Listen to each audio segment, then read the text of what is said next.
সপ্তমীর পার্ট 2 নিয়ে চলে আসলাম। কেন্দুয়া শান্তি সঙ্গের পরে আমরা পাটুলিতে বসে একটুখানি চাটা খেয়ে নিয়েছিলাম। তারপরে সেখান থেকে সোজা রওনা দিলাম সল্টলেকের পথে। সল্টলেকের আইবি ব্লকে এবছরের থিম ছিল দুবাইয়ের বুর্জ খলিফা।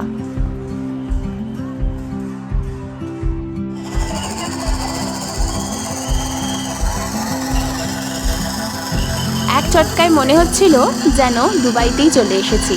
ভেতরের অ্যাম্বিয়েন্সটা এত সুন্দর ছিল।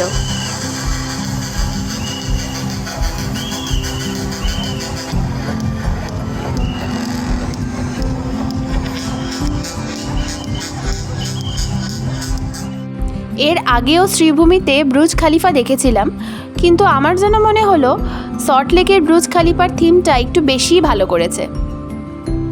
বুর্জ খলিফাই ছিল আমাদের সপ্তমীর জন্য লাস্ট প্যান্ডেল। তারপরে আমরা সবাই ওয়ে বাল্লে বাল্লে ধাবা থেকে রাত্রিরে ডিনারটা করে নিয়েছিলাম। ভিডিওটা ভালো লাগলে একটা লাইক করে দিও।